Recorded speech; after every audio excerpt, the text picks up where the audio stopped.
Now that we're returning to something approaching normality, the tinfoil brigade will need something new to rant at.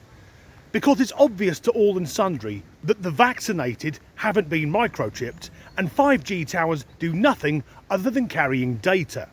So the mentally disadvantaged among us who believe the moon landings didn't happen need something else to shake their angry fist at. And luckily there's a new conspiracy theory, and I promise you this is the daftest thing you will hear all day. Seagulls are alien spies. This theory is giving it too much credit. This idea, this fantasy, is being championed by a British UFO expert called Nick Pope. How can you be a UFO expert? The U stands for unidentified, so Mr. Pope is an expert at looking at things and not knowing what they are. Anyway, he suggests that seagulls have been put here by an alien race to monitor humanity before a possible invasion. So there's that. So why gulls? Well, apparently, according to Mr. Pope and his growing numbers of followers, it's because seagulls are hiding in plain sight. And also, apparently, their behaviour shows that they are gathering information on the human race and then taking it back to their alien overlords aboard their mothership.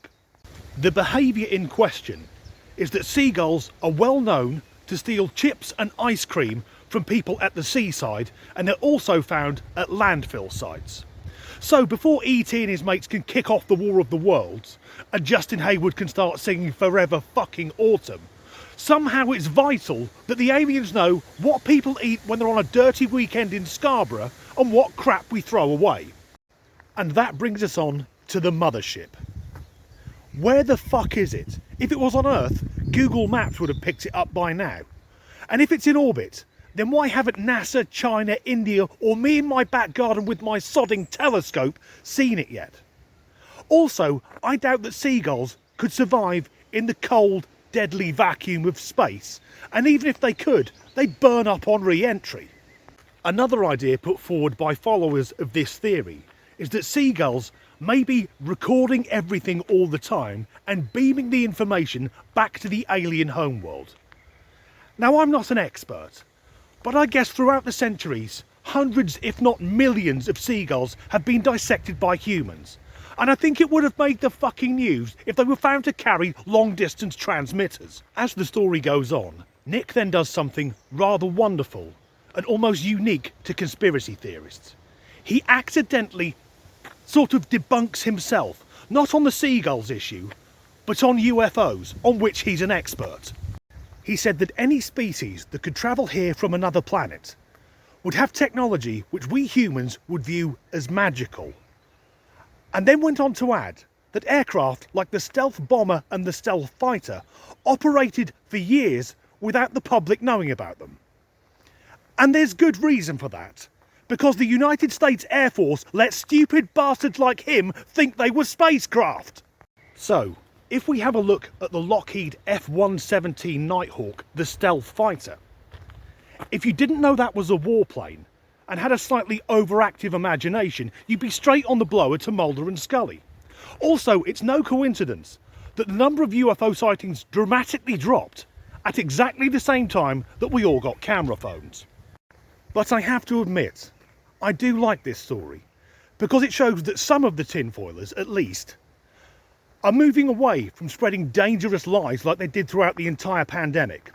And if you want to hear more on that, I would thoroughly recommend Death by Conspiracy on BBC Sounds.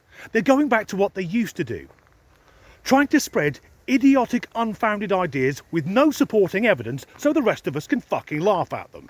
So who knows?